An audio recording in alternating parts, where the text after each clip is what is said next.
Hi, good afternoon. My name's Stephen Crowley. I'm the CFO at Flipdish. I'm just going to take the opportunity today to, it's a brief presentation to just looking at our new kiosks that we have in the marketplace and what impact that has on staffing levels and roles within our customers and also through different verticals. So I suppose I want to start off just looking back and how things have changed. And interesting report from McKinsey.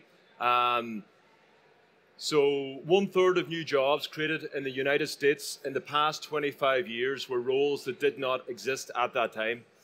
So if you think about it, from between 1995 and 2020, there was over 50 million jobs created in the US that basically didn't exist, for roles that didn't exist back in 1995. So it's quite stark in terms of actually the changes that has happened over the last 25 years. And yeah, so I suppose looking forward, the change is actually becoming more rapid. So it's just quite interesting stat that they have looked back on. Kiosks. So I just want to give a brief overview of what is a kiosk and what our product is. So obviously everyday use, you may have used the kiosks going through passport control in Dublin Airport. Again, it provides timely, speedily access through passport controls. Also buying your Lewis ticket for the tram, so there's no need for ticket vendors out there. So, and lastly, obviously, if you do your shopping and you use your self-service checkout, again, it's more timely, it's less time consuming for customers, and for businesses, plenty of advantages given the fact that customers are going through, they're not being held up in queues. I also just want to, I suppose, talk about our own existing range. We're currently in stand C60. We have a range of kiosks here. It's very similar to the likes of the ones in McDonald's. So we've different sizes depending on the types of customers. They range from 15-inch all the way up to 32 inches. We have a picture on the right-hand side of one of our customers there with the kiosk in store. So looking at, I just want to briefly touch on the advantages of kiosks from both the customer point of view and also from a business point of view. So if you look at from the business point of view, there's lots and lots of advantages. I just picked out 4 of them so we could maybe talk in more length at it.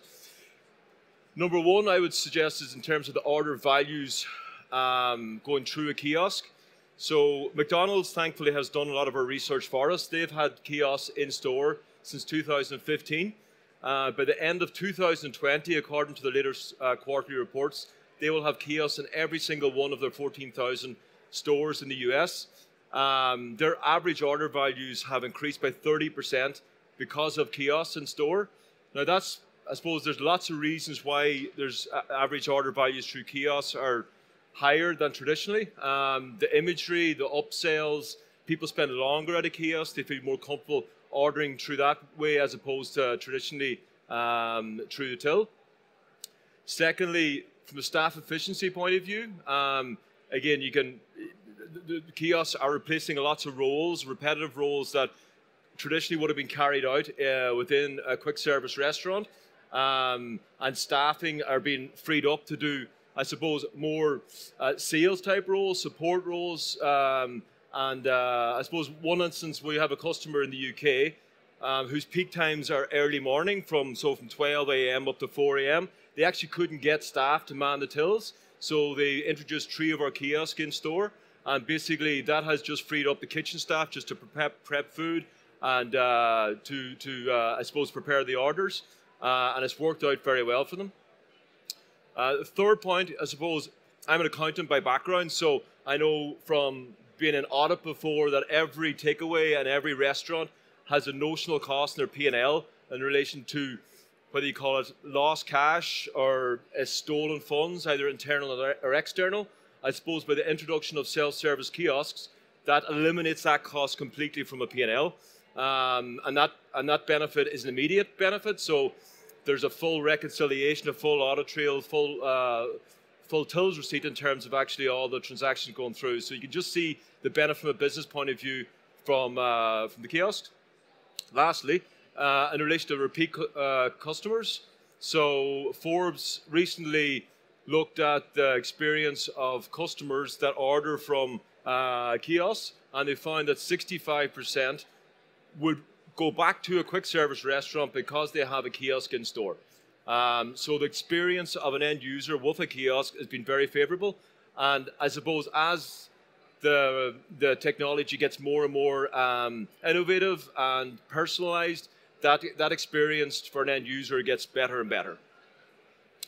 As I said, there's lots more benefits for businesses, but that's just the top 4 that I've chosen. I suppose for an end user point of view, for a customer, again, lots of benefits, and I'm going to pick out 4 of them. The first one is no queues. I read recently that people spend 47 days of their life queuing for food over an average time span. Again, I don't know about you guys, but I'm certainly, I'm not very a patient person. So the fact that you can go to a store now that has a kiosk that allows you to order without waiting, it's much more favorable from an end user point of view. Less errors, that's, I suppose, quite obvious what that benefit is. So again, it helps lots of people, non-native speakers, in terms of actually they have the pictures there in front of them. It allows them to control in terms of actually how they're ordering, what they're ordering. The personalization of actually the menus in time will allow customers to order what their favorite items, and the order experience is a lot better through a kiosk. So again, there's just a few of the benefits that we've seen through our kiosks in the marketplace, and what's coming back from our customers, the stores. We move on now, just look at, I suppose I want to take a couple of case studies and looking at the impact of technology and certain platforms and what has happened in the past to try to gauge in the future what's coming down the line. So if you look at the impact of the internet on jobs, specifically in France, and the reason I'm referencing this because I have, I suppose, backup data from McKinsey again. They have provided the research on this. So when they looked at the internet and what impact it had on France, they basically looked at it from a high-level point of view, and it destroyed 500,000 jobs in France with the advance of the internet in the mid-90s. But at the same time, it created 1.2 million new jobs. So these were jobs that didn't exist prior to the internet being available. So obviously the traditional jobs that would have destroyed is the likes of maybe retail, print media, travel agents, and obviously a lot of that has gone online, plus the fact that the new jobs have been created from online retailers, web designers, again, tech companies. So again, the net creation, it just shows you yes, there's progress in terms of the advance of new technologies, and they do replace certain jobs and roles, but they also create certain new jobs and roles. So it's just an interesting stat on that. Also, going back a bit further, if we look at the impact with the rollout of personal computers in the US, again, this is going back to the 80s, unfortunately, as time that I can recall. So if you looked in the 80s, in terms of what has happened with the rollout of personal computers in the US, job created in the US was 19.3 million with the rollout of personal computers. That isn't just on the hardware or even in the software, but that's related companies that were basically came on board with the advent of personal computers. Obviously, there's been lots of jobs that have been lost with PCs being, they mentioned the PCs, but again, the net jobs creation is much outweighs the jobs that were lost. And the 15.8 million, that represented 10% of the labor force in the US. So there's about 155 million people employed in the US. So you can see that albeit lots of new technologies, they do replace roles, they do replace jobs, but the net gain to the economy and to actually employment is much greater. So looking, I suppose, on a high level in terms of the impact of automation on jobs for specifically the quick service restaurants with our new product offering, hospitality is changing, and it's not a future trend, it's actually happening as we speak. Again, quoting McKinsey, 23% of the current work hours will be automated by 2030. So that's quite stark again. In the next 10 years, nearly 1 in 4 people's roles will be automated. I suppose in relation to what products we have on the kiosk side of things, we do see employees that previously were doing repetitive tasks being freed up to be redeployed elsewhere in the business to help businesses grow, to help businesses be more sustainable, to become more profitable. So they need to be redeployment of actually those roles.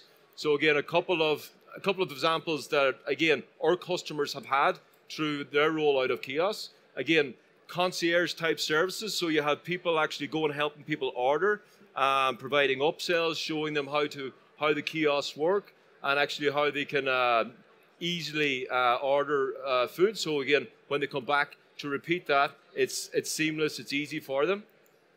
They can provide some customer success type roles, so they can concentrate on the customer experience when they're in stores, so giving them a better experience. So there's a much more, I suppose, they want their desire for these stores is to have the customers to experience a much better experience in store, and they can be freed up to do that. Again, and customer support, so they can tackle issues at hand and they can actually answer the calls that have previously been ringing out. So again, that's just a couple of sample redeployments that I certainly see from our customers that are talking to us.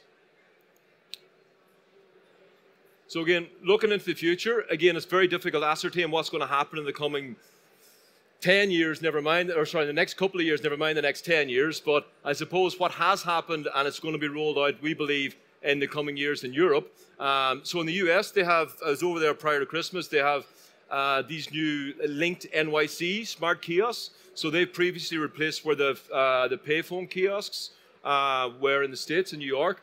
And basically what these are Wi-Fi enabled, so they allow the city to be more connected. You can link in, you can get on Wi-Fi, you can charge off these stations, you can make 911 calls, you can, there's free calling, it shows the schedule of events, it tells you what the weather's going to be like. So again, we see this becoming more and more relevant in urban areas. We were in Germany at a conference last week, and some of our suppliers in the Far East have the ability now for payments, facial recognition payments on kiosks. So it's not allowed in Europe at present, but the technology's there. So for example, Alipay, they call it Smile to Pay. So basically, you go present yourself to a kiosk. It has your facial recognition features. You enter in your mobile number as second authorization. That then is your payment for your order. So there's no cards, there's no cash. It's a seamless way to pay. Again, I suppose with privacy issues in Europe, that is not allowed currently. And lastly, I suppose I looked at something a bit off the wall, but the VR kiosks. So Amazon launched this, at the Q1 2019. So what this is VR headsets that allow you as a user to actually go into a virtual store, pick up items, review items, look at the pricing, look at the dishwasher, the specs on it. So essentially, within your own home, you can have a virtual kiosk. It allows you to order up goods without the need for leaving your own home. I did have a link there, but maybe it's not working. So that's my presentation. Thank you very much, Stephen. Has anyone got any questions for Stephen? I think that's absolutely fascinating what's happening, certainly with the future of jobs and so on. And a lot of people think technology is actually getting rid of employees when actually it's creating more jobs. Absolutely, so, yeah. And I think even just from a hospitality perspective, I think people are going to be the big differentiator in the future. So thank you very much, Stephen. Thanks very much. Our final